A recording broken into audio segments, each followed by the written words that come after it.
Tarantadong babae ito ah. Bakit wala ka pa rin sinaing? Abay tanghali na. Anong tingin mo sa akin? Hindi nagugutom? Pasensya ka na. May sakit kasi ulit itong anak mong si Lena. Maghapon na siyang nilalagnat eh. Hindi talaga bumababa ang temperatura niya. Di sana nagsalang ka man lang ng sinaing. Ano yan? Maghapon ka nakatunga nga lang? Kahit kailan ka talaga, wala kang pakialam sa anak mo. Ni minsan hindi mo siya inaalala. Tigilan mo na nga ako sa mga drama mo. Gutom ako. Tapos dadatnang kita dito nakaupo lang. Nakabantay dyan sa anak mo malaki na. Kaya niya nang tumayo sa sariling paa. Mas maiintindihan ko pa kung nagutom ka dahil sa trabaho. Ang kaso, nagutom ka dahil sa pagsusugal mo. Kasama mo pa yung Juanita na yon. Nay, tama na po. Ipagsaing niyo na po si tatay. Matutulog na lang muna ako. Wag na. Nawalan na ako ng gana. Mas mabuti pa si Juanita eh. Hindi ko asawa pero panay ang timpla sa akin ng kape. Di bumalik ka na lang doon. Magpasaing ka ng kanin sa kanya. Total naman, sa kanya ka lang naman may pakinabang. Dahil sa labis na inis, biglang sumabog sa galit si Mang Robin. Tinawid niya ang pagitan nila ni Aling Salome at walang ano-ano'y hinablot ang buhok nito. Ikaw tigilan mo ako, Salome ha? Sawa na ako sa bunganga mo! Sa kabila ng masamang pakiramdam, napatayo si Lena mula sa kanyang hinihigaan.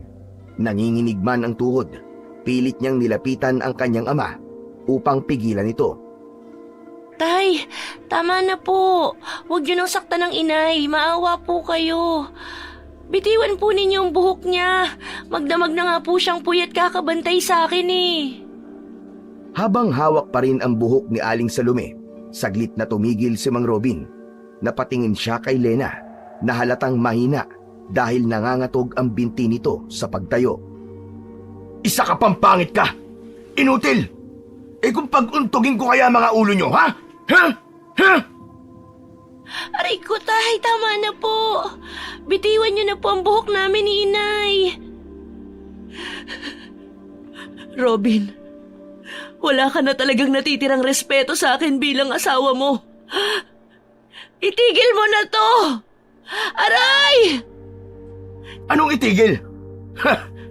Siguro naman ay magtatanda na kayo ngayon. Parehas kayong mga walang silbi. Mga inutil! Tama na! Maawa ka sa anak mo! May sakit siya! Halos hindi makagalaw si Lena sa higpit ng pagkakahawak ni Mang Robin sa kanya. Ganon din ang kanyang ina, na dakot-dakot ang buhok nito. Pilit itinatali ni Mang Robin sa buhok ng anak. Malakas ang kamay ni Mang Robin. Batak sa trabaho bilang minero ng ginto. Ngunit dahil nalulung siya sa alak at sugal, si Aling Salome na ang nagpatuloy sa pagtatrabaho upang matustusan ang pang-araw-araw nilang pangangailangan. Tay, tama na po. Talagang masakit na po ang anit ko. Talagang sasaktan ko kayo, mga wala kayong pakinabang. Sa susunod na madadatnan ko walang pagkain dito sa bahay na to, di lang ganyan ang aabutin yung dalawa. Kakalbuhin ko na kayong dalawa. Sige, subukan niyo ako.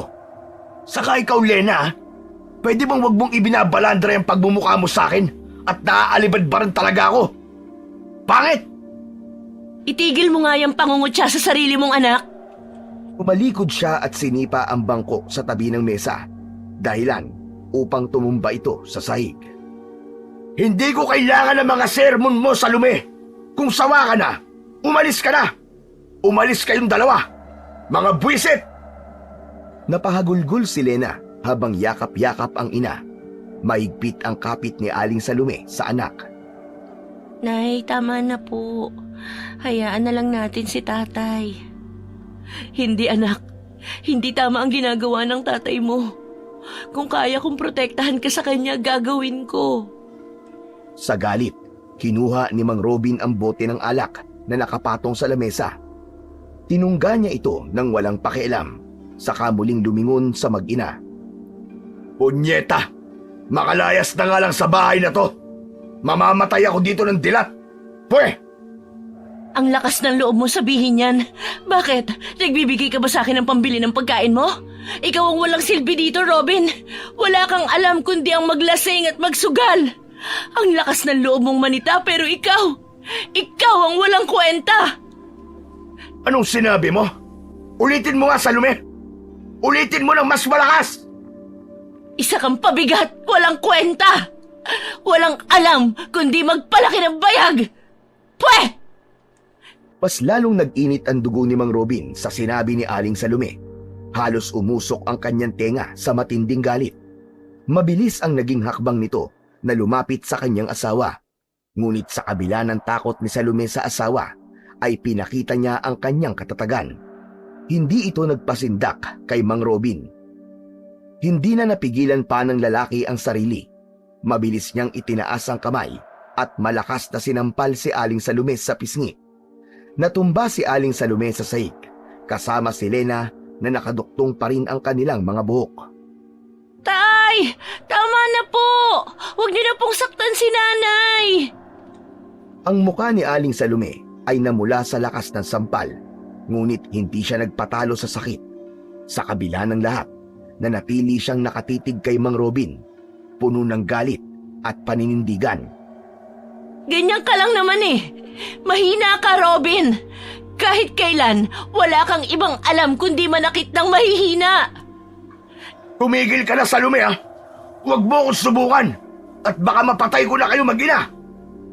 Napakasama mo! Wala ka na ngang alam na iba kundi ang magpatalo sa sugal, ganyan ka pa! Ano ngayon sa inyo kung natatalo ako sa sugal? Pera mo ba yun, ha? Akin yun. Pera ko yun. Kaya wala kayong pakialam kung saan ko yung gustong gastahin. Saka na bang pinagmamalaki nyo, ha? Baka nakakalimutan nyo. Ako pa rin ang lalaki sa pamamahay na to.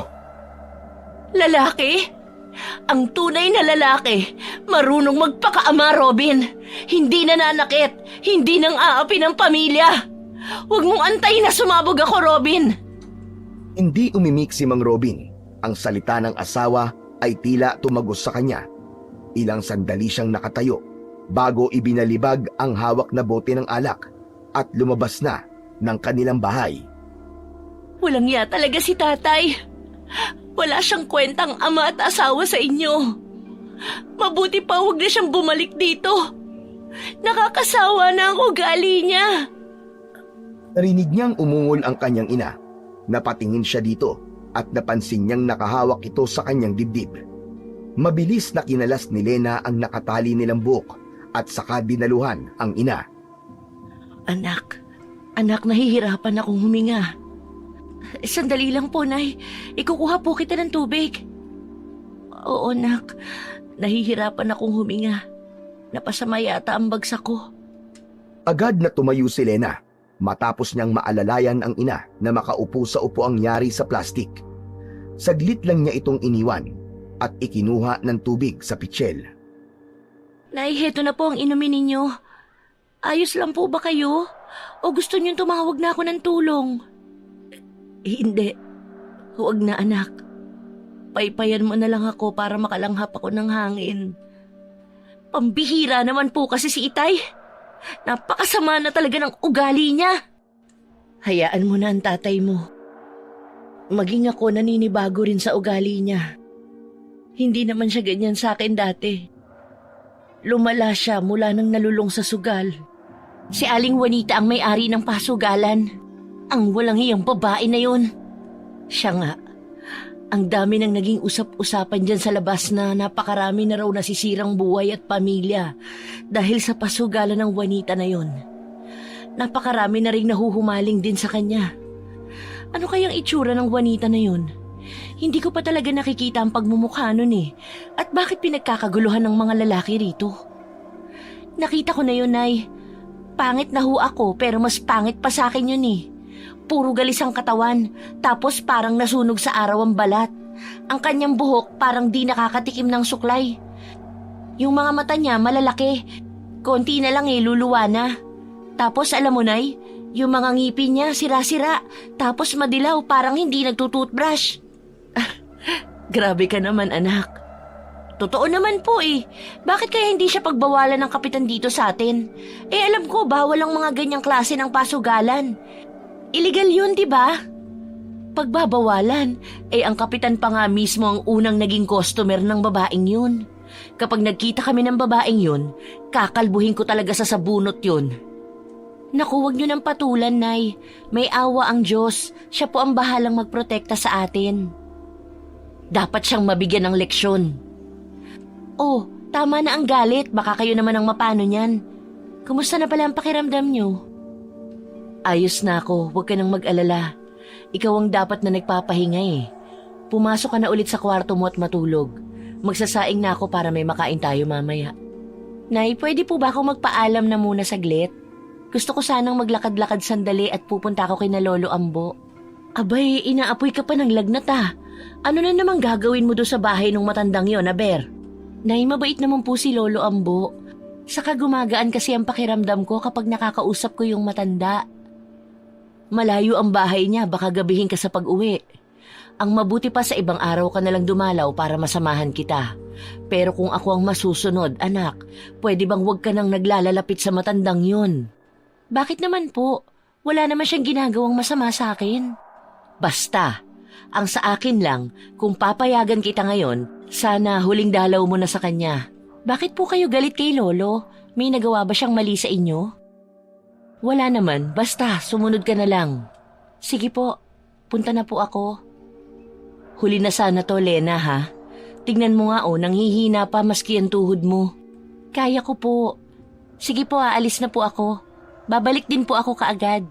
Walang nagawa si Aling Salome nang ipilit ni Lena na umalis ng bahay. Ang hindi niya alam, gusto lang talaga ng anak na mapag-isa. Mabigat ang loob ni Lena, lalo na sa kanyang ama. Kahit kailan, hindi niya naramdaman ang pagmamahal nito bilang magulang. Sa halip, pakiramdam niya ay laging inis ito o galit ang ama tuwing nakikita siya, na parang siya ang sanhi ng lahat ng problema nito. Palagi nitong ipinamumukha sa kanya ang kanyang mga kapintasan, ang kanyang kapangitan, ang kanyang balat kasi mula pagkasilang ay parang ipinaglihi sa balat ng isang bayawak. Magaspang ito at kulubot. Patuloy siyang naglakad, ngunit biglang tumigil dahil sa kakaiba niyang nararamdaman. Panay ang lingon nito sa paligid. Pakiramdam niya ay may nakatingin sa kanya at sumusunod. Hindi yun ang unang beses na naranasan niya yun. Nung bata siya, ay parang pakiramdam niya na tila ba'y palaging may matang nakamasid sa kanya, saan man siya magpunta. Pagkatapos ng ilang minutong paglalakad, narating na rin niya ang tinitirahan ni Lolo Ambo. Ang bahay ng matanda ay payak at yari lamang sa mga simpleng materyales. Ang dingding ay gawa sa kugon at ang bubong ay mula rin sa pinatayong dahon nito. Sa paligid ng bahay, makikita ang maraming nakatanim, mga gulay, halamang gamot, at mga bulaklak na napakagaganda ng kulay. Tahimik ang lugar na yon. Ang tanging maririnig lang doon ay ang lagaslas ng tubig mula sa maliit na ilog na malapit doon at ang huni ng mga ibong kilyawan. Ang kapayapaan ng lugar na yon ay nagbigay kay Lena ng konting ginawa. Tao po! Lolo Ambo, nandyan po ba kayo? Ilang beses sinubukan ni Lena na tumawag sa matanda pero walang sumasagot. Kahit kaluskos sa loob ay wala siyang naririnig. Mas lumapit pa siya sa pinto ng kubo at sumilip-silip sa may bintana. Sa pag-aakalang baka hindi naririnig ng matanda ang tawag niya dahil sa edad na 60 taon ay medyo may kahinaan na ang pandinig nito. Walang tao? San kaya nagpunta ang matandang yun? Pumasok na kaya ako, baka nangunguha lang ng panggatong yun. Papasok na sana ang dalaga nang biglang makarinig siya ng tunog na nabaling sanga sa kanyang likuran. Alam niyang pinutol ito gamit ang paa ng kung sino man. Agad siyang napalingon. Nakita niya kagad ang isang piraso ng kahoy na lumilipad papunta sa direksyon niya. Naging maagap naman ang dalaga at nasaluyon bago pa tuluyang tumama sa kanya. Nakita niya si Lolo Ambo na nasa likod niya at may hawak itong isa pang pamalo at mukhang handang umatake. Biglang lumapit sa kanya ang matanda at kagad siyang napitikan sa braso. Gumuhit ang mapulang marka sa kanyang braso at kahit masakit yun, Hindi siya nagpatalo. Gumanti siya ng suntok at sipa, ngunit tila napakahusay ng galaw ni Lolo Ambo. Parang hangin ito kung umiwas sa bawat atake niya. Mabilis at maliksi. Hindi nagtagal, naramdaman ni Lena ang pag-agaw ng matanda sa kahoy na hawak niya. Sa isang iglap, naagaw ito at biglang tumama sa kanyang puwet. Sabay ng malakas na tawa ni Lolo Ambo. Mahusay, Lena. Mabilis ka na nga. Pero kulang pa yan. Kulang pa. Sabi nito habang patuloy ang sunod-sunod na atake gamit ang pamalo. Mas naging mabilis din si Lena. Bagamat may nararamdaman ay maagap nitong nailagan ang bawat hampas ng matanda na tila nagiging laro na lamang ang kanilang sagupaan. Nang sa wakas ay napagod ang matanda, itinigil nito ang atake at masayang tumawa. Hinarap nito si Lena na may ngiti sa labi. Huwag kang magagalit, ha. Gusto ko lang makita kung may ibubuga ka na. Natawa na rin si Lena sa inakto ng matanda. Humuhusay ka na, iha. Talagang di ako nagkamali sa pagpili sa'yo bilang tagapagmana ko ng aking mga kakayahan at anting-anting. Pero kailangan mo pa rin magsanay. May mga hindi ka pa rin naiilagan eh. Eh kasi naman, ginulat niyo ako, Lolo. Halika na nga rito sa loob at may pag-uusapan tayo. Salamat po, Lolo. Siya nga po pala, wala po akong dalang ulam ngayon. Aan mo na. May ulam naman na akong nakuha kanina dyan sa ilog. Mga alimasag at isda. Wow! Masarap naman pala ang ulam niyo ngayon eh. Ganun talaga. Kung gusto mo na masarap na ulam, magsipag ka at huwag tatamad-tamad. Kasi ang pagkain sa totoo lang, libre lang naman ang mga yan sa mga taong masisipag. Pag gusto mo ng gulay, abay magtanim ka. Kung gusto mo ng karne, mag-alaga ka ng hayop. At kung lamang tubig naman, abay mamingwit ka. Hindi ba? Ay, naku, totoo po. Kung sana ganyan din ang pag-iisip ng tatay ko, di sana kami nagugutom. Wala nang pag-asa yung tatay mong adik sa sugal. Kaya nga po eh, palagi na lang silang nag-aaway ng nanay ko dahil sa pagsusugal niya at pag-iinom. Ay nako, hayaan nyo na ang tatay nyo kung ganun na ang gusto niyang gawin sa buhay niya. Basta kayo mag-iina ang magsumikap. Makakaraos kayo. Sana nga po. May sandali, ba't nga pala ulit napadpad ka dito? O eto, umupo ka muna. Pagpasok sa loob ng kubo, ay napansin ni Lena ang isang umuusok na palayok na nakapatong sa ibabaw ng lamesa. Doon sa tabi nito, umupo ang matanda. Doon siya pinaupo ng matanda at tumabi ito sa kanya. Naku eh, gusto ko lang naman po sanang maglabas ng sama ng loob. Mabigat na po kasi masyado, lalo't halos araw-araw nang may gulo sa bahay namin. Umahimik ang matanda at iniangat nito ang takip ng palayok. Di mabuti at dito ka dumiretso. Dito lang po kasi ako nakakasumpong ng kapayapaan. Ayos lang naman yon. Kung magulo sa bahay nyo, palagi kang welcome dito, iha. Salamat po. Alam nyo, minsan napapagod na rin talaga ako. Hindi ko na alam kung paano magpapatuloy sa buhay. Nakatitig sa kanya ang matanda. Maya-maya pa ay kinuha nito ang sandok at hinalo ang laman ng palayok. Naamoy ni Lena ang mabangong amoy na nanggagaling doon. Yan talaga ang buhay, Lena. Hindi laging madali. Pero tandaan mo, ang tibay mo ngayon ang siyang huhubog sa'yo para mas matapang mong haharapin ang mas malalaki pang pagsubok sa inaharap. Ay, sana nga po, Lolo. Pero minsan parang gusto ko na lang pong sumuko. Hindi pwede yan. Hindi bagay sa isang tagapagmana ko ang sumuko. O eto, kumain ka na muna. Nagsandok na ng pagkain ang matanda. Itinulak nito ang mangkok na puno ng nilagang iba't ibang sangkap sa harap ni Lena. Ano po ito, Lolo? Parang hindi pangkaraniwan ito ah. Pagkain po ba talaga ito? Espesyal na pagkain yan, Apo. Hindi lang ito nakabubusog, pero bibigyan ka nito ng lakas. Hala sige, tikman mo na. Napatingin si Lena sa mangkok. May halong kaba at pagtataka ang kanyang nararamdaman. Unti-unti niyang inangat ang kutsara, habang si Lolo Ambo ay tahimik lang na nakamasid sa kanya.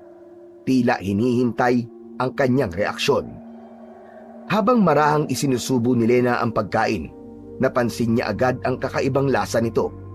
Hindi ito masarap, ngunit hindi rin pangit ang lasa. Parang may halong mapait at matamis na nagbibigay ng kakaibang init sa kanyang lalamunan habang nilulunok yon. Nagkatinginan sila ni Lolo Ambo. Nakangiti ito ng malapad. O ano? Anong pakiramdam mo ngayon, Lena? Mainit po sa loob ng katawan ko, Lolo. Pero parang ang gaan din. Parang biglang nawala yung bigat sa dibdib ko. Ano bang meron dito? Pagkain yan ay may mga lihim na sangkap na galing pa sa mga ninuno ko. Hindi lahat ng tao makakatikim nito. Kaya maswerte ka, Iha. Lo, bakit nga ba ako ang pinili mo na maging tagapagmana mo? Wala naman sa pamilya namin ang may alam tungkol sa mga ganitong bagay. Mahirap ipaliwanag eh. Pero yung taga-Bulong, matagal niyang sinasabi na ikaw ang karapat-dapat na maging tagapagmana ko. Taga-Bulong? Ano po yun? Ito ay isang mahiwagang nilalang na hindi nakikita ng mga tao pero naririnig ng mga tulad naming albularyo o mga antingero. Ang kanilang mga bulong ay ginagamit para impluwensyahan, kontrolin o saktan ang isang tao. Mukhang nakakatakot po sila. Sa totoo lang, Iha, nakakatakot sila para sa mga ordinaryong taong kagaya mo. Pero sa tulad namin mga albularyo, nakakatulong sila sa mararaming aspeto at isa na nga dito ay ang pagpili ng kung sinong karapat-dapat na magmana ng mga kakayahan namin. Ganun po ba? O, ganun nga. Teka, ikaw ba? Ano ba ang desisyon mo, Iha? Ano? Tatanggapin mo na ba ang responsibilidad bilang tagapagmana ng aking kakayahan at agimat? Hindi ko pa po alam eh. Sayang naman kung di mo ito tatanggapin. Ano ba kasi ang pumipigil sa'yo? Sa totoo lang po, gusto ko talaga, Lolo Ambo. Kaso si nanay ang inaalala ko. Tiyak na pagsisimulan nito ng hindi namin pagkakaintindihan kung tatanggapin ko. Nalungkot ang matanda nang banggitin niya ang tungkol kay Salome. Hindi naman lingid sa matanda na mainit ang dugo ng ina ng dalaga sa kanya. Wala naman akong magagawa kung ayaw mong tanggapin. Naiintindihan ko kung bakit ayaw ni Salome dahil mapanganib ang buhay ng isang antingera. Yun po kaya talaga ang dahilan niya, Lolo? Oo, siguro. Ano pa ba? Pero Lena, sana ay magdesisyon ka na sa lalong madaling panahon. Dahil kapag hindi talaga, abay kailangan kong alisin ang mga alaala mo tungkol dito at ituturing na parang walang nangyari. Po? Paano naman po kung tanggapin ko? Ano pong mangyayari? Pagiging mas malakas ka, mas matalino, at masanda para protektahan ang sarili mo at ang pamilya mo. Ipapaalam ko muna po ito kay nanay. Walang problema. Sa ngayon, Iya, sa'yo na lang muna itong arnis ko. May kakaiba kasing ibinubulong ang hangin at parang nagbababala na hindi maganda. Mabaho din ang sigaw ng lupa. Ano pong ibig sabihin nun? Ibig sabihin nun, may aswang dito sa baryo natin. Ha? Aswang po? Kunin mo na tong arnis, Iya. Gawa ito sa pinakamatigas na katawan o puno ng uway. Pero ang arnis na to, alam ko, mahalaga sa inyo to, diba? Ibinibigay ko sa iyo to kasi alam ko magagamit mo ito sa oras ng kagipitan. Habang hindi mo pa tinatanggap ang pamana ko sa iyo, kailangan manatili kang ligtas, Iya. Sige na, kunin mo na to. Sige po. Salamat po, Lolo. Kalaban, hindi natin alam kung kailan sasalakay. Tumayo ang matanda at kinuha nito ang isang maliit na libro sa isang maliit na altar. May nakataling balat ng bayawak sa libro. Aswang na tinutukoy ko ay ang aswang na pandukot. Aswang na pandukot? Ngayon ko lang po narinig ang tungkol sa kanila, Lolo Ambo. Anong klaseng aswang sila? Ang aswang na pandukot, Lena, ay hindi basta-basta. Hindi sila tulad ng karaniwang aswang na naghahanap lang ng laman loob o karne ng tao at nagpapalit ng anyo bilang hayop o isang nakakatakot na nilalang. Ang pandukot, ayon na rin sa tawag sa kanya, ay dumudukot ng mga tao, lalo na mga bata, para gawing pagkain o di naman kaya para maging alipin. Dumudukot din sila ng mga matatanda at malalakas, depende sa pangangailangan nila. Kumukuha sila ng alipin nila? Para saan? Saka paano nila nagagawa yun? Kumukuha sila ng mga alipin para magparami ng lahi. Nagagawa nilang mandukot dahil may espesyal silang kapangyarihan na mahipnotismo ang kanilang biktima.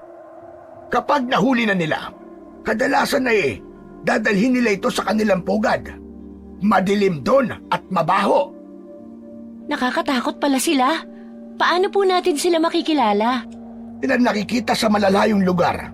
Tahimik, pero kakaiba ang pakiramdam mo kapag malapit sila. Parang may nakatingin sa'yo, kahit wala kang nakikita. At kung makita mo man sila, maaaring anyong tao pa rin, pero mapapansin mong walang anino. Lolo Ambo, paano natin sila mapipigilan? Tayo nag-iensayo, Lena. Ang anting-anting ko ay isa sa mga pinakamabisang proteksyon laban sa kanila. Pero higit sa lahat, dapat mong tandaan na ang tapang at tamang kaalaman ang magiging sandata mo. Huwag kang basta matatakot. Kapag nalaman nilang takot ka, mas lalo ka nilang dadayain. Nang nagsasalita si Lolo Ambo, ay inilapag niya ang maliit na libro sa harapan ni Lena. Binuklat niya ito at ipinakita ang isang pahina na may iginuhit na kakaibang nilalang. Mataas, payat, at may mahahabang daliri na parang sakal na sakal ang hawak sa mga biktima nito. Ito ang itsura nila, Lena. Kapag nakita mo ang ganitong nilalang, huwag kang magdadalawang isip na labanan sila. Tandaan mo, Lena, ikaw ang tagapagmana ng kakayahan ko. Tumayo ang matanda at dumukwang ito sa umuusok na palayok na nasa harapan nila. Kinuha nito ang itim na bato sa gitna ng nagbabagang uling na kahoy. Dinampot yun ni Lolo Ambo na parang hindi ito napapasok. Saka inilapag sa ibabaw ng itim na libro. Ang batong ito ay ang mutya ng bayawak. Ito ang kontra sa gayuma o hipnotismong taglay ng mga halimaw. Paano po magagamit yan sa aswang na pandukot? Ipabad mo ito sa tubig at ipaiinom mo ito sa taong naaakit ng mga pandukot. Babalik sila sa normal at hindi nila maaalala ang mga nakaraang nagawa nila. Pwede rin itong ipaligo o ibuhos sa biktima kapag masyado ng malala ang kapit ng gayuma. Paano naman po malalaman kung nasa ilalim ng pang-akit ang isang biktima? Walang pinagkaiba sa paningin ng mga aswang kapag baliktad ang refleksyon mo sa kanilang mga mata. Nangangahulog ang nasa ilalim ng gayuma ang biktima. Kontrolado ng mga halimaw ang isip ng kanilang alipin. Kailangan maipainom mo ang tubig sa kanya na pinagbabaran ng bato. Ano naman pong epekto niyan sa mga aswang? Kaya nitong pahinahin ang kapangyarihan ng aswang. Kaya nga sana, Lena, tanggapin mo na ito. Matagal na pinagmasdan ni Lena ang maitim na batong inilagay ng matanda sa ibabaw ng libro. Isang makintab at makinis na bato yun. Pero nawala ang atensyon niya sa bato nang biglang may lumagabog sa silid ng matanda.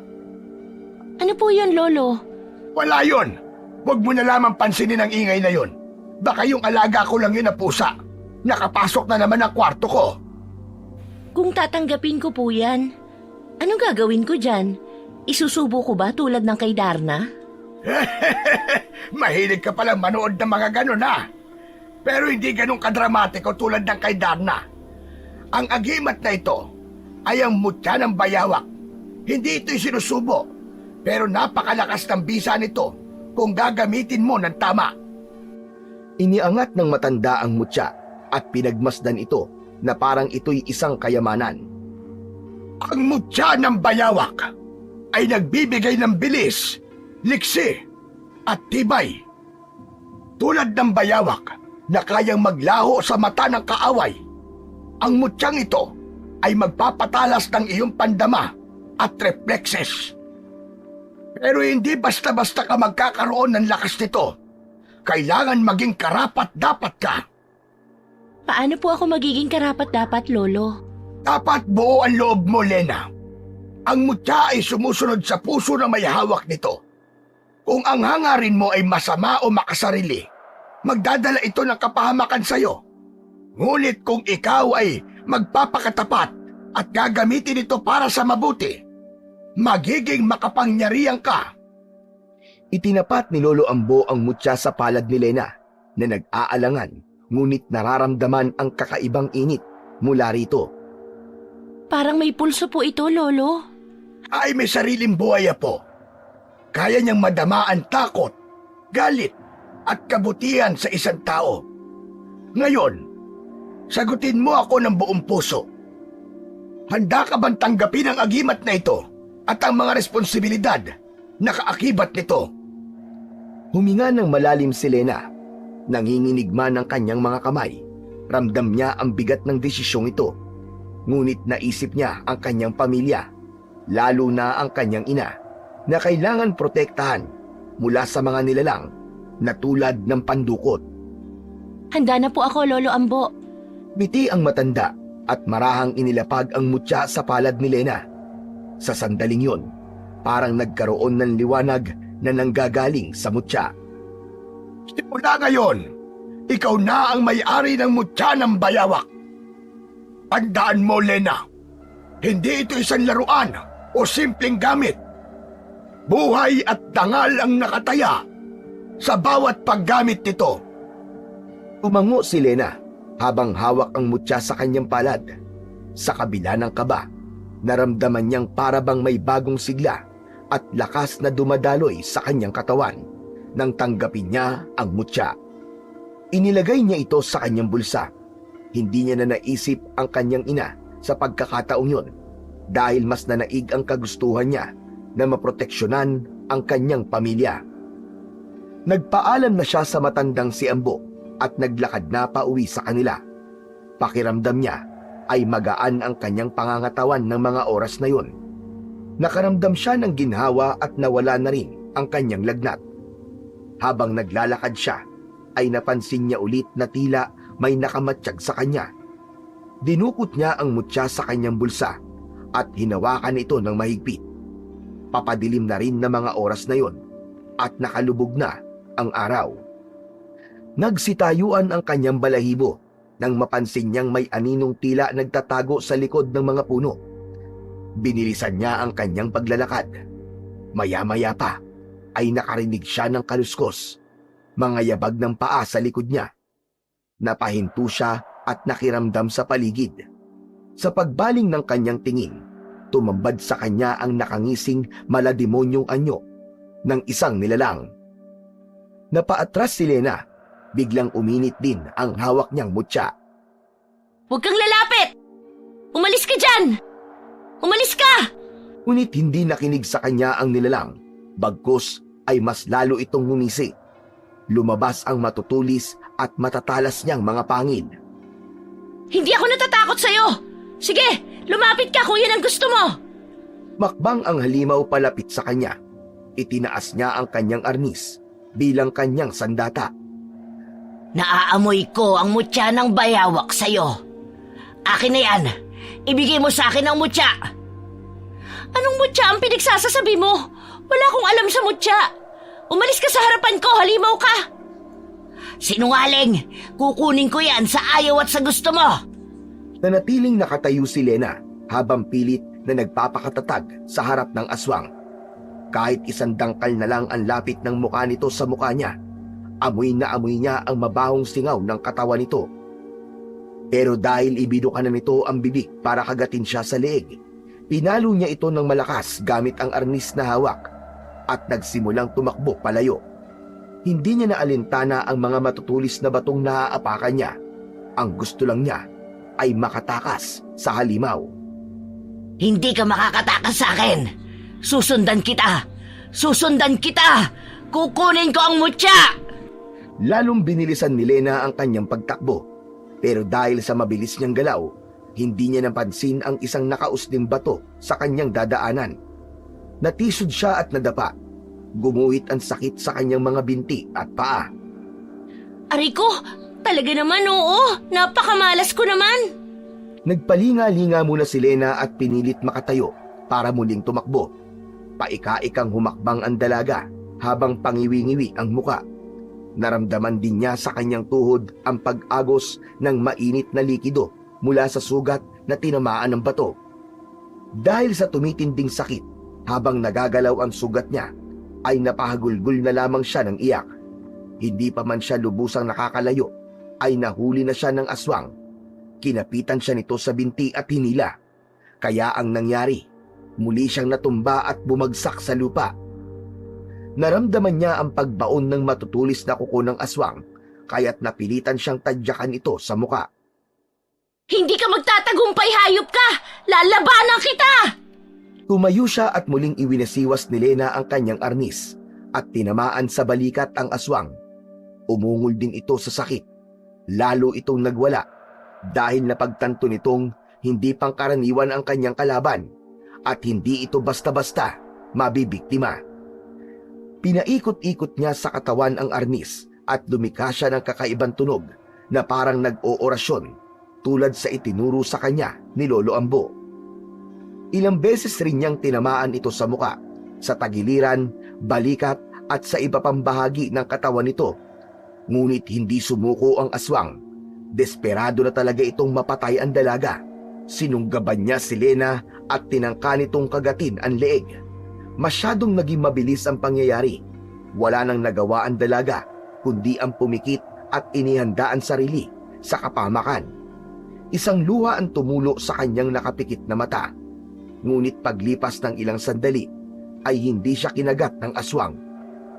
Pagmulat niya ng kanyang mga mata, ay nakita niya si Lolo Ambo na nakalahad ang mga kamay sa kanya. Iniligtas siya ng matanda. Nakita ni Lena ang aswang na mabilis na tumatakbo hanggang sa nagtago na ito sa dilim. Hindi ka nag-iingat! Halika! Sasamahan na kitang umuwi! Lolo, bakit alam ng aswang na yun na nasa akin ang mutya?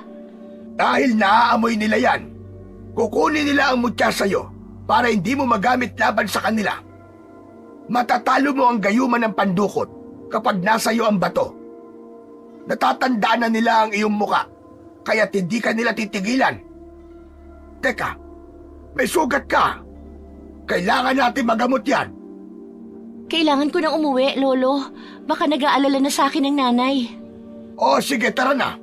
Ihahatid na kita sa inyo. Ako nang bahalang magpaliwanag sa nanay mo kung ano nangyari sa'yo. Inalalayan ni Lolo Ambo ang dalaga. Paika-ika ito habang naglalakad. Pagdating nila sa bahay, ay pasadyang nagpaiwan sa labas ang matanda. Si Lena ang unang pumasok sa bahay. Pagbukas niya ng pinto, ay nakita niya ang kanyang mga magulang na kumakain ng hapunan. Lena, Diyos ko, anong nangyari sa'yo? Bakit ang dami mong sugat? Inay, saan ka ba galing? Os, baka kung saan-saan lang yan nagsuot kaya nagkaganyan. Wala naman kasing pinagkatandaan niyang anak mo eh. Pangit na. Isip bata pa. Tumigil ka nga dyan sa sinasabi mo. Kung wala kang sasabihing maganda, manahimik ka. Lumapit si Aling Salome sa kanyang anak at tiningnan ang kalagayan nito. Magsalita ka, ano ba? Napano ang mga ito? May sumubok po sa akin sa labas, Nay. Napahamak po ako sa daan. Galing po ako kina Lolo Ambo. Sinasabi ko na nga ba at doon ka galing eh. Di ba binalaan na kita kanina? Hindi ka na naman kasi nakikinig sa akin. Matigas talaga ang ulo niyan. Terno sa kapal ng balat niya. Nasaktan na nga ang anak mo, ginaganyan mo pa. Pambihira ka talaga. Anak mo yan, Robin. Anak mo. Sus, hindi ko anak yan. Wala akong anak na mukhang bayawak. Dahil sa narinig, ay hindi na napigilan pa ni Lolo Ambo na pumasok sa loob ng bahay. Pumasok na ako ha! Kailangan na kasi magamot ang anak nyo bago pa siya tuluyang mapahamak. Hoy tanda, anong ginagawa mo dito? Saka anong pinagsasasabi mong gagamutin ha? Konting galos lang yan, kabadong-kabado na kayo. Ang kukor ninyo. Makaalis na nga lang. Hoy! At saan ka na naman pupunta? Saan pa? Eh di magsasakla. Nararamdaman ko kasi, siswertein ako ngayong gabi. Mainam na makaalis ng maaga. Baka mamaya makontra pa. Mabilis na tumayo si Mang Robin at hindi na nito tinapos ang kanyang hapunan. Dire-diretso itong lumabas ng bahay para muling magsugal. Mang Ambo, ano ba talagang nangyari sa anak ko? Bakit siya nagkakaganito? Nakasagupa siyang aswang sa lume habang pauwi siya. Nilabanan niya ito, kaya siya nagkaroon ng mga sugat. Aswang? Anong pinagtatakpan yung dalawa, ha? Anong ginawa mo sa anak ko? Wala akong ginagawang masama sa anak mo. Kumuha ka ng tubig. 1 baso kung maaari. Kailangan nating babara ng mutya para magamot na ang sugat ng iyong anak. Mutya? Anong mutya na naman ang pinagsasasabi mo? Ang mabuti pa umalis ka na rito. Hindi ka namin kailangan dito. Nay, huwag niyo naman po sigawan si Lolo Ambo. Siyang tumulong sa akin kaya hindi ako napatay ng aswang na yun. Kalokohan! Walang aswang-aswang, Lena. Magtigil kayo sa mga kasinungalingan nyo. Sabihin niyo sa akin kung ano talaga ang nangyari.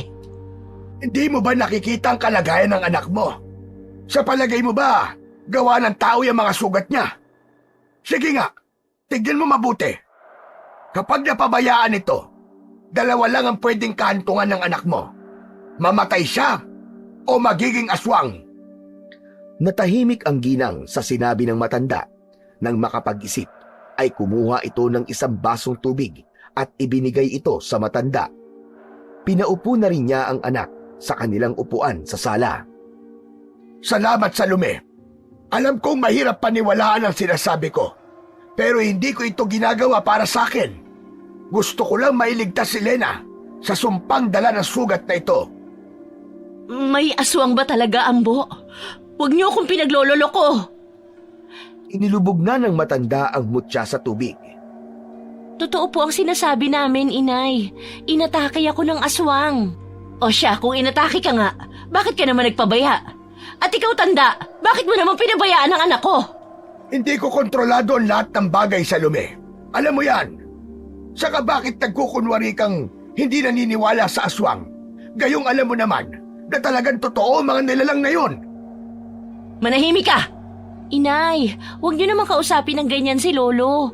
Siya ang nagligtas sa akin. Salamat po sa inyo, Lolo Ambo. Hayaan mo na yan, Lena. Ngayong naibabad na mo siya sa baso, malilinis na nito ang anumang lason o sumpa sa sugat na yan. Inay! Talaga ang oras sa ganitong sitwasyon. Kailangan na natin magamot ang anak mo. Matapos ang ilang saglit, iniahon ni Lolo Ambo ang mutya mula sa tubig at lumapit kay Lena. Dahan-dahan niyang binuhusan ng tubig ang mga sugat ng dalaga. Napasigaw ang dalaga sa labis na sakit. Lena, mahapdi ito, pero kailangan tiisin mo. Kailangan natin tanggalin ang sumpa ng aswang bago pa lumala.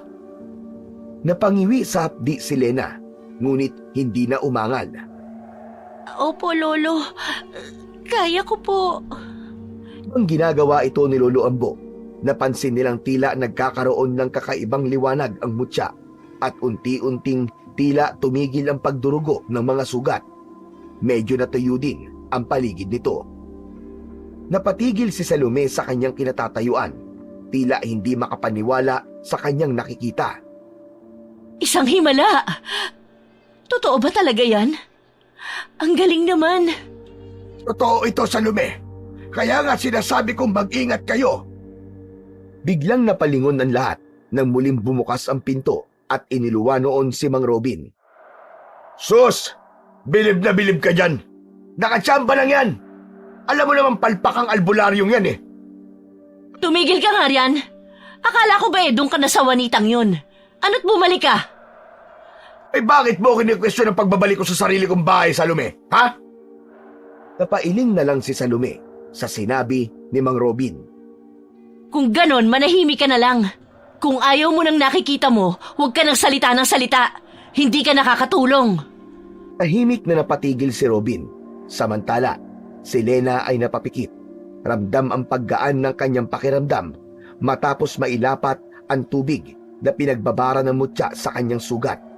Si Lolo Ambu naman ay tumayo. Halatang pagod, ngunit kontento sa nagawa niya. Hala, sige. Ako'y uuwi na. Mag-iingat kayo ngayong gabi. Lalong-lalo ka na, Lena. Magbantay ka at maging alerto. Dahil baka mamaya Opo, Lolo. Salamat po sa paalala ninyo. Lumabas si Lolo Ambo. Naiwan ang pamilya sa sala. Si Salome ay umpo sa tabi ni Lena. Hinaplos ang buhok nito, habang si Robin naman ay nanatiling tahimik. Tila may malalim na iniisip. Salome, talaga bang ipinaglimo sa bayawak ang babaeng yan? Ano kung bayawak ang balat niya? Kesa naman sa'yo na makinis nga ang balat, demonyo naman ang ugali. Nay, Tay, tama na po. Nabibigyan na po ako sa pag-aaway ninyo.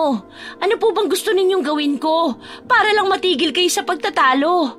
Mas maganda po bang mamatay na lang ako? Apakadrama mo naman. Kukonsensyahin niyo na naman ba ako?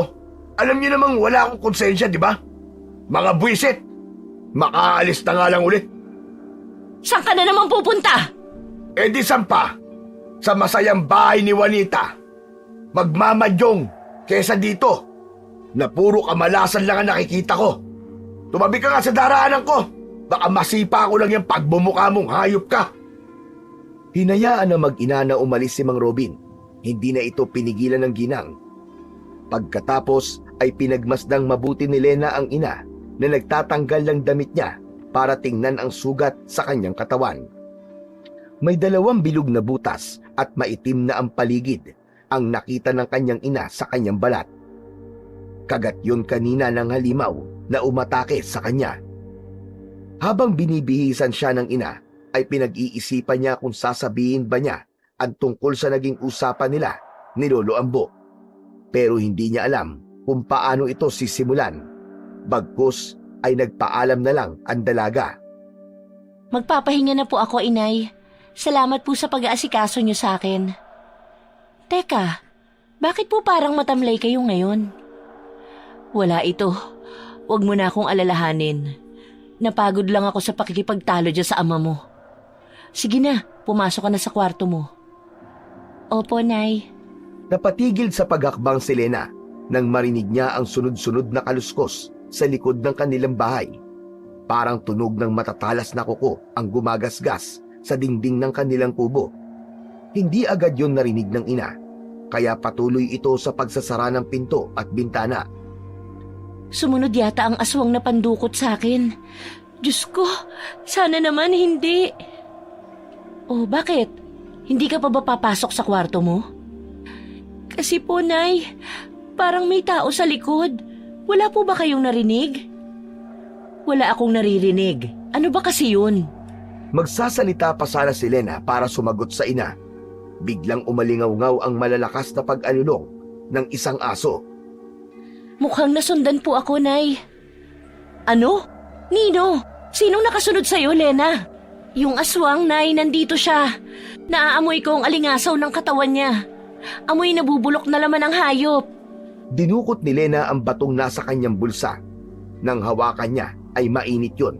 Palatandaan na may masamang elemento ang nasa labas ng kanilang bahay. Dala ng kuryosidad ay nilapitan ni Lena ang amoy na nanggagaling sa kusina. Maingat niyang iniakbang ang mga paa. Sinigurado niyang madali siyang makakapagtago kung sakaling may makapasok na aswang. Halos mabing siya sa malakas na tibok ng kanyang puso nang dahil sa kaba. Pigil din ang kanyang hininga na nakatutok sa kusina ang kanyang mga mata. Meron niyang mabaho. Teka, ako na ang titingin. Hindi ako mapalagay sa'yo eh.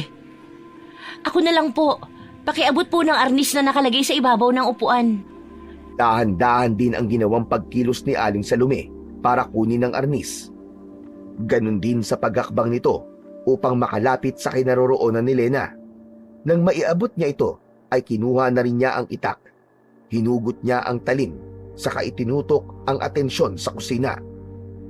Mag-iingat ka. Baka mga magnanakaw lang yan at may hawak din na patalim. Saktong pagtungtong ni Lena sa pinto ng kusina, sumalubong sa kanya ang napakabahong amoy. Lalo siyang nagulat nang may mga palad na dumakot sa kanyang kaliwang kamay na may hawak na arnis. Lumabas ang nakangising halimaw, mapupula ang mga mata habang tumutulo ang malapot na laway. Mabilis siyang kumawala sa pagkakahawak ng aswang at inatake ito gamit ang hawak niyang arnis. Nay, magtago po kayo sa kwarto. May nakapasok na halimaw. Sila ang mga aswang na pandukot. Asin. Takot sila sa asin. Natatarantang kinuha ni Aling Salome ang asin. Dinampot niya ang lagayan at isinaboy yun sa aswang na nasa kanilang harapan. Ay, Diyos ko! Napasok na tayo ng halimaw! Sa pinto po, pilit nilang sinisira ang panara. Harangan po ninyo ng bangko para hindi sila makapasok. Agad na kumuha ng mabigat na bangko si Aling Salome sa sala. Hinila yon ng ginang na ipinangharang sa pinto. Bahagya pang nakaawang dahil sa nakapasok na kamay ng isa pang aswang na nasa labas. Sinugod ni Lena ang pandukot na nasa kusina. Iwinasiwas ng dalaga ang hawak niyang arnis, kaya't tinamaan ito sa dibdib. Sinamantala ni Lena ang pagkakataong nakatumba ang kalaban. Sinabuyan niya muna ito ng asin. Halos magwala ang aswang dahil sa sakit ng ginawa ni Lena. Dinukot niya ang bato at ipinatong sa dibdib ng umaangin na halimaw. Bakit nasa iyo ang mutya ng bayawak? Naiwan ba yan ni Ambo? Pasensya na po, Nay, kung hindi ko agad sinabi sa inyo. Ibinigay na po ito sa akin ni Lolo. Tinignan nila ang halimaw. Hindi ito makagalaw habang nakapatong ang mutya sa kanyang dibdib. Ha? Ay, bakit kinuha mo? Alam mo naman na ayoko niyan. Ayokong maging antingera ka. Paliliitin niya ng mundong ginagalawan mo. Ano ba, Lena? Bakit ba hindi ka nakikinig sa akin? Hindi pinakinggan ni Lena ang paninermon ni Aling Salome. Muli niyang itinuon ang pansin sa aswang. Umangil ito ng malakas habang nanginginig ang kamay na pilit siyang inaabot. Inabot ng dalaga ang hawak na itak ng kanyang inay at sinaksak nga sa dibdib ang aswang. Dahil doon, ilang saglit lang ay bumula na ang bibig ng halimaw at nasundan ng pangingisay nito. Akala niya tapos na ang laban, pero may iba pang aswang na nakapasok sa loob ng kanilang bahay. Kinuha niyang muli ang bato sa dibdib ng aswang, saka hinarap ang dalawang pandukot na pasugod sa kanilang kinaroroonan. Tumayo siya sa unahan ng kanyang ina na halatang binabalot ng takot sa dibdib. Ay, Diyos ko! Ano to? Bakit ang daming aswang? Humingi tayo ng tulong sa mga kapitbahay! Sumigaw ng sumigaw si Aling Salome, pero tila walang nakakarinig sa kanila. Mas nadami pa ang aswang dito sa baryo, Inay, kung di natin malalaman kung sinong nag-aalaga sa kanila. Pero wag po kayo mag-alala, hanggat nasa akin ang mutya, makakalaban tayo sa kanila. Hindi po nila tayo masasaktan. Pero mapanganib para sa'yo. Kaya pagkatapos nito, ibalik mo na ang mutya sa matanda na yun. Tigilan sila nang biglang sumugod ang dalawang aswang. Naging mabilis ang pagsalubong ng itak sa isa sa mga halimaw. Pawasiwas ang ginawa ng dalaga. At bawat tama nito sa katawan ay lumilikha ito ng nakakatakot na alulong. Napansin ni Aling Salome na meron pang iba sa labas na tila kinakalampag ang kanilang dingding at pinipilit na makapasok. Ano bang kailangan nila rito? Bakit ang daming aswang, Lena? Gusto nilang kunin ang mutya. Uling sumugod ang isa pang aswang at muli ay sinaksak ito ni Lena. Nakipagpambuno siya dito. Natumba na ang aswang. Umalis na tayo dito. Delikado ang buhay natin sa bahay na ito. Wala po tayong madadaanan, Inay. Ang mga aswang nakabantay sa labas. Nakasilip ang dalaga sa labas. Nasaan kaya ang tatay mo? Hawakan niyo po muna itong mga asin. At itong itak, ibabalik ko na sa inyo. Huwag kayong matakot na gamitin yan, Nay. Kailangan nating ipagtanggol ang mga sarili natin. Sumilip na rin ang ginang sa labas. Ganun na lamang ang kilabot niya nang makita ang mga nakahilerang aswang na pandukot sa kanilang bakuran. Diyos ko, napakarami nila. Hindi natin kayang tapatan ng ganyang puwersa, anak. Biglang may kumalabog sa itaas ng kanilang bubong at tila sinisira ito ng aswang. Napasigaw ang ginang dahil sa gulat at takot. Patuloy ang pagkalampag ng mga dingding, pati ang kanilang bubong. Ganon din ang iba pang mga nasa labas na naghahanap ng iba pang butas para makapasok. Heto po, hawakan nyo ng mahigpit itong itak. Makakatulong ito sa inyo para hindi tayo masunggaban ng mga aswang. May armas tayo. Saan naman tayo pwedeng dumaan? Lahat ay napapalibutan na ng mga aswang. Langko ang ekspresyon ng mukha ni Lena habang natataranta kung ano ang kanilang magagawa para tumakas. Saktong napatingin siya sa kanilang sahig na yari sa kawayan. Dito sa silong, kailangan ko lang sirain ang sahig. Mas mahirap gumalaw kung sa silong tayo dadaan. Wala na pong pamimilian. Kapag nasira po nila ang dingding, katapusan na ng buhay natin. Hindi na nakipagtalo pa si Salome. Agad nilang sinira ang sahig na kawayan at nang makagawa ng sapat na butas, sumuot silang mag-ina sa ilalim. Maingat ang kanilang pagkilos. Iniiwasang makagawa ng anumang ingay. Nay, bilisan po natin bago nila mapansin na wala na tayo sa loob. Oo anak, pero huwag kang maingay. Dahan-dahan lang tayo. Tinilip ni Lena ang paligid mula sa ilalim ng bahay. Nanlaki ang kanyang mga mata sa nakita. Napakaraming aswang na pandukot ang nagkalat sa kanilang bakuran. Ang bawat isa ay nakatingala. Tila hinahanap ang amoy ng kanilang biktima. Nay, napakarami nila. Walang kapitbahay na lumabas. Kahit hindi pa naman ganun kalalim ang gabi. Ilang minuto pa ang lumipas at tuluyan ng sinira ng mga pandukot ang dingding ng bahay. Pumasok ang mga halimaw sa loob at sinamantala ng mag-ina ang pagkakataong yon upang makatakas mula sa ilalim ng bahay. Paglabas nila, saktong nakita ng mga aswang ang mga butas sa sahig. Sabay-sabay silang napaatungal at parang galit na galit. Sa gitna ng tensyon, dumating si Mang Robin, kampante at walang kamalay-malay. Anak ng putya! Ano nangyari sa bahay natin? At bakit ang daming tao dito? Nagkatinginan sina Lena at Aling Salome. Hindi alam kung paano ipapaliwanag habang paatras silang naglalakad. Unti-unting lumabas mula sa bahay ang mga halimaw. Galit na galit ang kanilang mga anyo. Lumampas ang mga ito kay Mang Robin at tila hindi alintana ang presensya nito. Hindi sila mga tao, Robin! Aswang sila! Napatigil si Mang Robin. Bakas sa mukha nito ang pagtataka habang tinitingnan ang mga nilalang sa paligid niya. Pinaglololoko niyo ba ako, ha? Anong aswang ang sinasabi niyo? Halika kayo dito! Lumapit nga kayo sa akin! Nay, tara na! Pero ang tatay mo, hindi ko siya pwedeng iwan. Nay, hindi nila gagalawin si tatay. Halika na, bago pa tayo abutan nila. Hindi natin kayang labanan ng lahat ng aswang na yan. Kailangan nating makatakas para makaligtas. Ang nag-aalangan ang ginang, isang pandukot ang tumingin sa kanila. Ang dila nito ay lumabas na parang ahas at ang mga mata ay parang apoy na nagbabaga. Napansin nito ang paatras na lakad ng mag-ina. Nagsimula na itong lumapit sa dalawa. Nay, bilis! Halika na! Sa wakas, natauhan si Aling Salome at tumakbo kasama ang anak. Nagmadali silang tumakbo palabas ng bakuran. Pinasok nila ang gubat at doon nila balak na magtago. Nang pakiramdam nilang wala nang nakasunod sa kanila, ay nagkaroon na ng pagkakataon si Aling Salome na magtanong sa anak. Ang tatay mo, bakit hindi siya inaatake ng mga aswang na yun? May palagay akong napapa sa ilalim ng kapangyarihan ng aswang ang tatay, kaya marahil di niya nakikita ang tunay na anyo ng mga ito. Ano? Paano nangyari yun?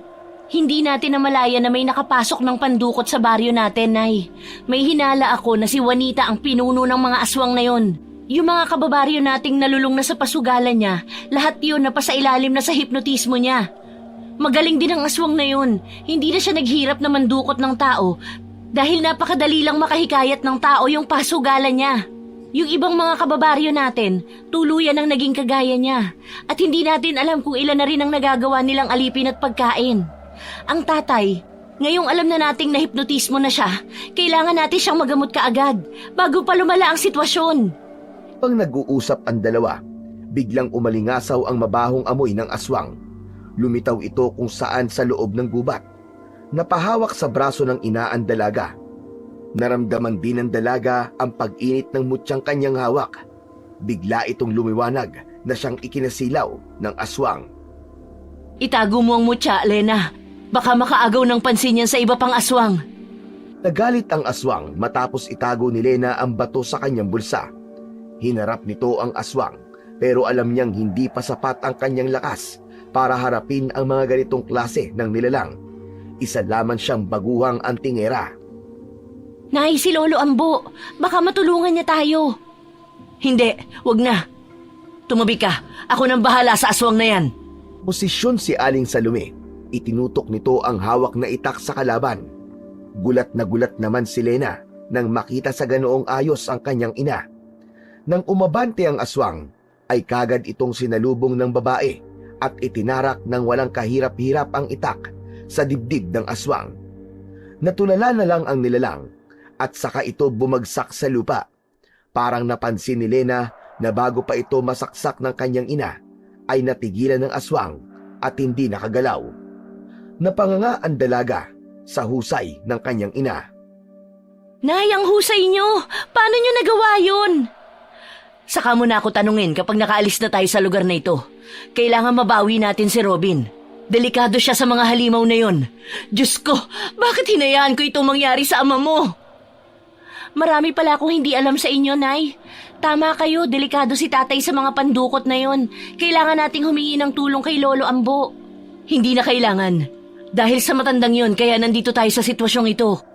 Ipinagpatuloy ni Lena at Aling Salome ang pagtakbo. Wala na silang pakialam kung saan man sila makarating. Ang mahalaga, makatakas sa mga halimaw na humahabol sa kanila. Paano po ito, Nay? Ilog na po ito. Kailangan nating makapunta sa kabila. Pero malakas ang daloy ng tubig, saka malalim yan. Hindi ako marunong lumangoy, Nay. Di pa man sila nakakapag-isip ng tamang gawin, ay napansin na nilang nakasunod na sa kanila ang mga aswang. Nanlaki ang mga mata ni Lena. Wala na tayong ibang mapupuntahan. Kailangan na nating lumaban. Opo, Inay. Magkatalikurang nag-abang ang mag-ina sa pagsugod ng mga kalaban. Pag-atake ng isa, ay sinalubong ito ng itak ni Aling Salome. Tinamaan ang aswang sa dibdib. Bumagsak ito sa lupa. Ginamit naman ni Lena ang bigay na arnis ng matanda at bawat tamaan noon ay unti-unting nawawalan ng lakas. Napansin ni Lena na parang sanay na sanay sa pakikipaglaban ang kanyang ina. Ngunit ang lakas na yon ay hindi rin sapat para masabing magiging ligtas sila. Hanggang sa tuluyan ng tinamaan ng matutulis na kuko ng pandukot ang braso ng kanyang ina. Inay! Daplis lang ito. Huwag mo akong alalahanin. Pero Inay... Sa galit ni Lena, ay siya na ang nangunang sumugod sa halimaw na nanakit sa kanyang ina. Binira niya ito ng hawak na anis. Doon napansin ni Lena na labis na ang pag-iinit ng mutya sa kanyang bulsa. Hindi niya na kayang tiisin ang init dahil napapaso na siya. Ngunit nang ilabas niya ito mula sa kanyang bulsa, ay hindi naman siya nasaktan. Nakita niyang bahagyang napaatras ang mga kalaban nang ilabas niya ito. Sinasabi ko na nga ba at nasa iyo nga ang mutya? Ibigay mo sa akin yan! Biglang nagliwanag ang mutya ng higit pa sa inaasahan. Ang liwanag ay tila may sariling buhay. Itinaas ito ni Lena at ang liwanag ay unti-unting dumaloy mula sa kanyang mga kamay papunta sa kanyang buong katawan. Naramdaman ng dalaga ang kakaibang lakas na dumaloy sa kanyang mga ugat. Ang liwanag ng mutya ay biglang nagkaroon ng anyo. Tila bumalot ito sa kanya na parang isang makislap na baluti. Ang mga aswang, kabilang ang kanilang pinuno, ay nag-aalangan. Ang lakas na dala ng mutya ay nagbigay kay Lena ng kakayahang kumilos ng higit sa normal na tao. Bawat galaw niya ay mabilis. Bawat hampas ng hawak niyang arnis ay mas matindi at mas nakakapaminsala sa bawat pagsugod. Lena, mag-iingat ka, anak! Ngunit si Lena ay hindi sumagot. Tumutok siya sa pakikipaglaban. Sa isang mabilis na galaw, sinalubong niya ang 3 pandukot ng sabay-sabay. Bawat isa sa kanila ay tinamaan ng kanyang arnis. Ang mga halimaw ay nagsisisigaw sa sakit at napilitang umatras. Hindi ako matatalo ng isang tulad mo lang! Ah, talaga ba? O edi bakit di ka lumapit? Halika rito para magkasubukan tayo! Mutya ay tila nagbigay kay Lena ng lakas na lampas pa sa kanyang imahinasyon. Hinampas niya ang arnis sa lupa. Pakiramdam ng mga aswang ng mga oras na yon ay yumanig ang lupang kanilang tinatapakan. Babalik kami at maniningil sa ginawa mo sa tauhan ko. Hindi mo na mababawi ang iyong ama. Umalis na ang mga aswang at naiwan ang mag-ina sa puok ng labanan. Si Lena ay bumalik na sa kanyang normal na anyo. Napaluhod siya sa lupa, hingal na hingal, habang si Aling Salome naman ay napatakbo palapit sa kanya. Anak, wala na sila. Ligtas na tayo. Mula sa malayo, lumapit si Lolo Ambo. Hawak ang kanyang baston. Nakangiti ito habang pinapanood ang dalawa. Mo naintindihan, Lena, ang lakas ng mutya. Hindi lang ito para sa'yo. Ito'y para sa mga mahal mo sa buhay. Sa wakas, nasa tamang kamay na ito. Napatingin si Aling Salome kay Lolo Ambo. Bakas sa mukha ng ginang ang galit. Tumayo siya at hinarap ang matanda. Ikaw, anong karapatan mong ilagay sa panganib ang buhay ng anak ko? Saka bakit hinayaan mo kami lang ang humarap at makipaglaban sa mga halimaw na yon? Si Lolo Ambo ay tahimik lang na nakatingin. Tila iniintindi ang reklamo ng ginang. Ngunit bago siya makasagot, muling nagpatuloy si Aling Salome. Alam mo ba kung anong pinagdaanan namin? Muntik nang mamatay ang anak ko! Paano mo nagawang ipasa sa amin ang responsibilidad na ito nang hindi mo man lang kami tinutulungan? Napabuntong hininga si Lolo Ambo, saka nagsalita ng mabagal at puno ng pag-unawa. Salome, naiintindihan ko ang galit mo. Ngunit ang mutya ay hindi basta-basta maipapasa kung kanino lamang. Ang kapangyarihan nito ay para sa karapat-dapat, sa taong handang ipaglaban ng kanyang mga mahal sa buhay. Gaya na lamang ng ginawa ni Lena. Si Lolo Ambo ay tumingin kay Lena, na tahimik na nakaupo habang hawak ang mutya. Saka muling tumingin kay Aling Salome. Hindi ko kayo tinulungan, Salome. Dahil ang laban na ito ay para kay Lena. Ang mutya ay hindi lang proteksyon. Ito'y pagsubok. Kung hindi siya tumayo at lumaban ngayon, hindi siya magiging handa sa mas malaking hamon na darating. Nay, tama si Lolo Ambo. Kung hindi dahil sa mutya, baka hindi ko nalaman na kaya ko pala kayong ipagtanggol. Lena, anak, hindi mo naiintindihan. Ikaw na lang ang natitira sa akin. Ayoko na makita kang nasasaktan. Lapitan ni Lena ang kanyang ina at niyakap ito ng mahigpit. Nay, alam ko pong natatakot kayo. Pero sa gabing ito, natutunan kong hindi tayo basta-basta susuko. Hindi ko hahayaan na may mangyari sa inyo o sa akin. Tigil ng luha si Aling Salome at tiningnan si Lolo Ambo ng may kaunting pagsisisi. Sana, sa susunod na mangyari ito, hindi mo kami basta pababayaan lang tulad ng dati, Itay. Nagulat si Lena sa narinig mula sa kanyang ina. Napatingin siya kay Aling Salome, tila naghahanap ng paliwanag. Itay? Ano pong ibig niyong sabihin? Si Lolo Ambo ay itay ninyo? Napabuntong hininga si Aling Salome. Tumingin siya kay Lolo Ambo. Oo, anak. Si Lolo Ambo ang tatay ko. Siya ang lolo mo. Pero bakit? Bakit ngayon ko lang nalaman? Si Lolo Ambo ay naglakad palapit sa mag-ina.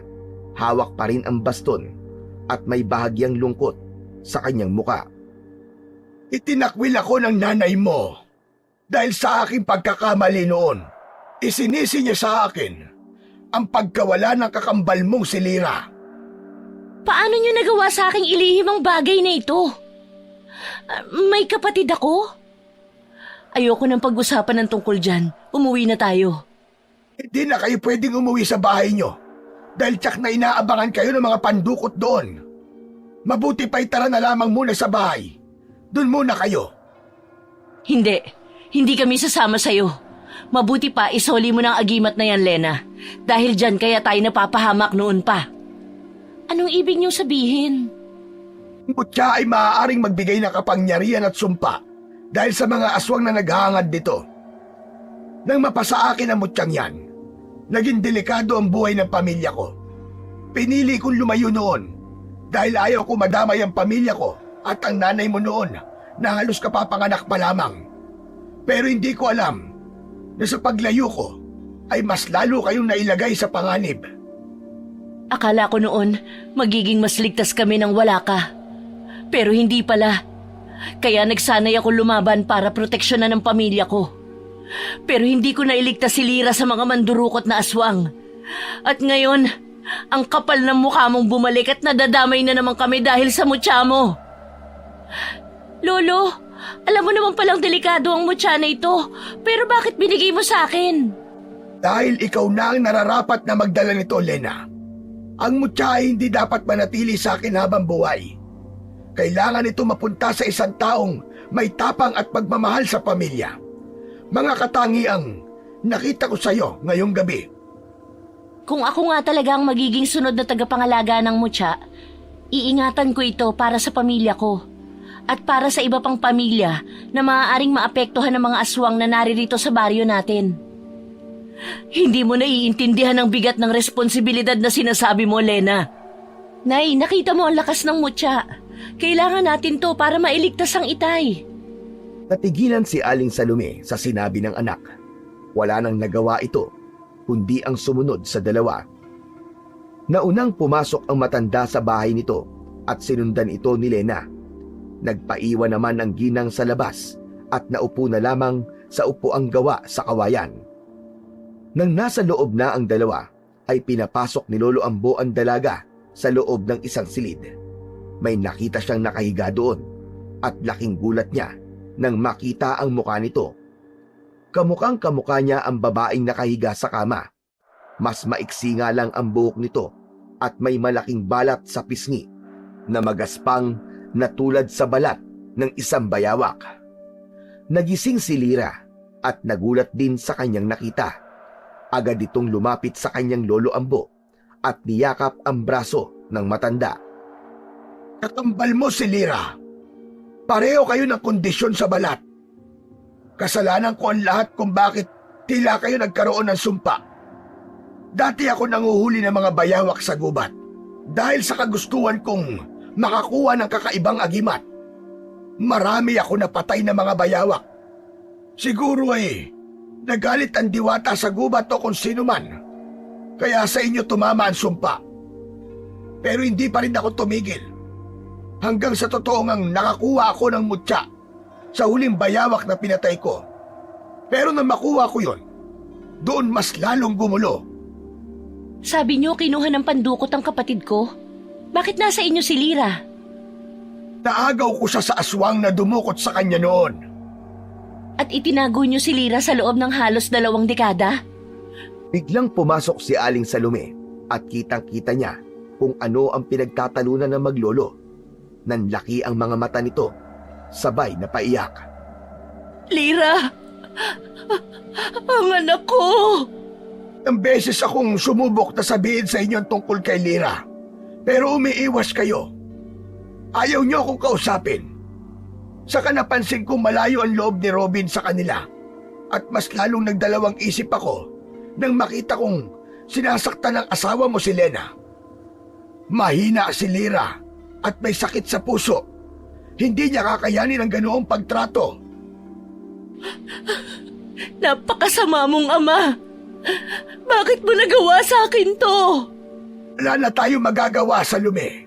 Nangyari na. Lira, siya ang nanay at kakambal mo. Si Salome at si Lena. Bakit di kita nakikita pag nagpupunta ako rito? Nagtatago ako kaya hindi mo ako nakikita, Lena. Pero ikaw, lagi ako nakabantay sa'yo. Pinagmamasdan kita mula sa malayo. Teka, ikaw yung nararamdaman kong palaging nakamasid sa akin? Ako nga, Lena. Inay, huwag ka nang magalit kay Lolo.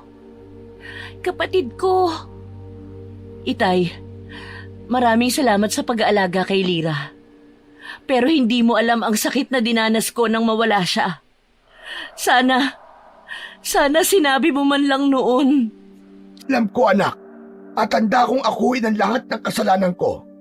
Ang mahalaga ngayon, buo na ulit ang pamilya nyo. Sana mapatawad nyo ako balang araw. Si Aling Salome ay tahimik na tumango.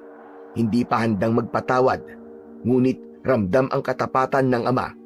Agad niyang nilapitan at niyakap si Lira. Simula ngayon, hindi na tayo maghihiwalay.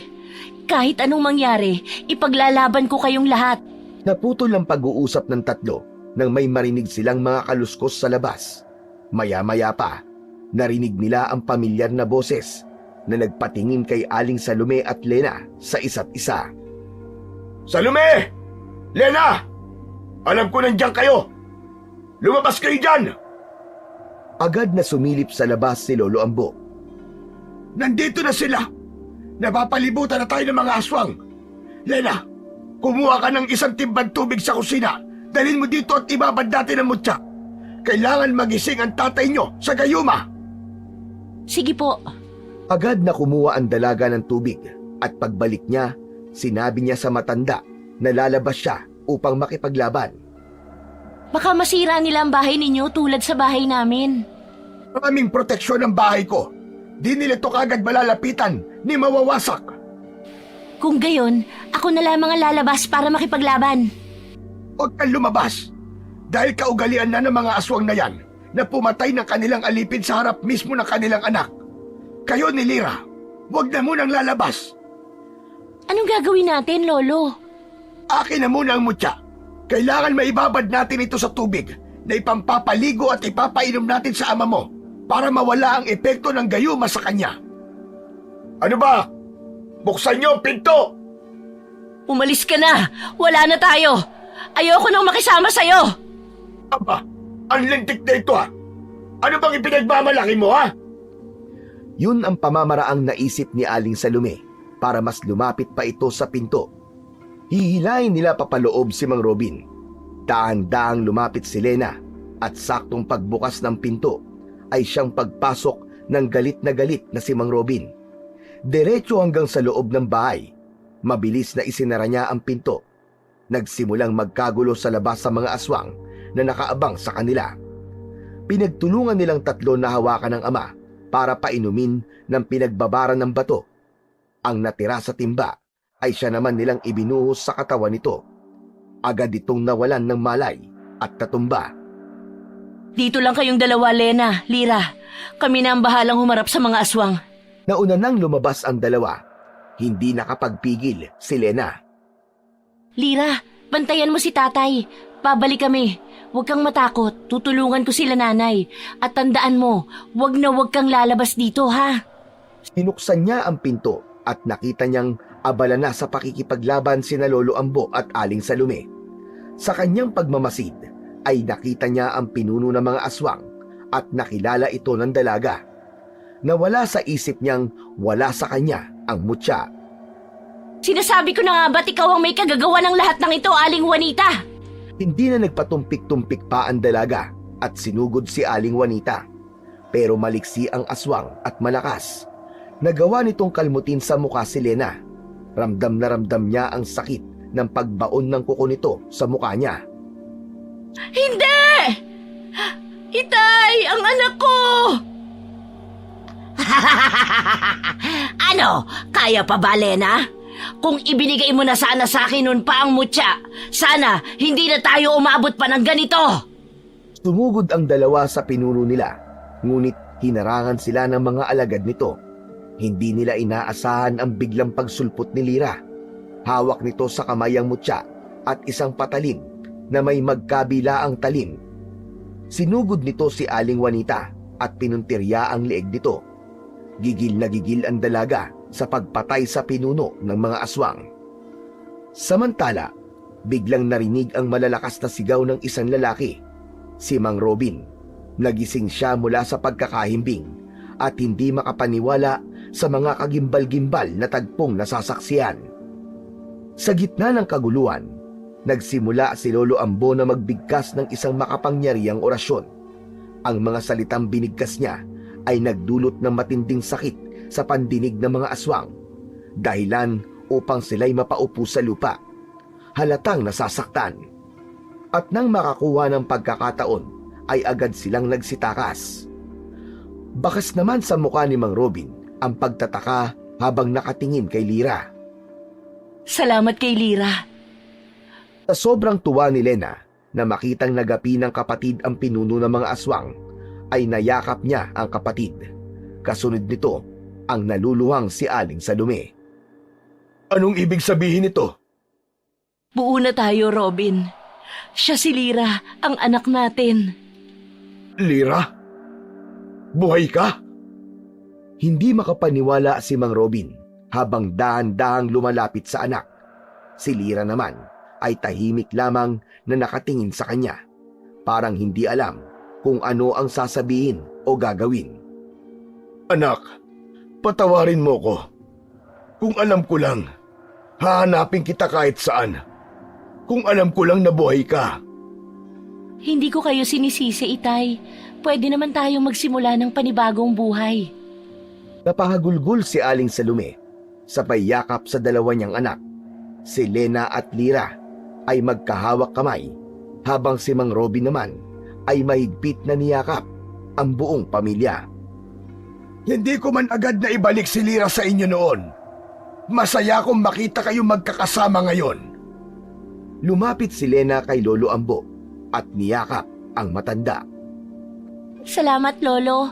Dahil sa mutya at sa mga orasyon mo, nalampasan namin ito. Pero sana, tapos na ang lahat ng gulo. Usin na natin, Apo. Sa pagsikat ng araw, nagtipon ang buong pamilya sa tabing ilog, kasama si Lolo Ambo. Hawak ni Lena ang mutya.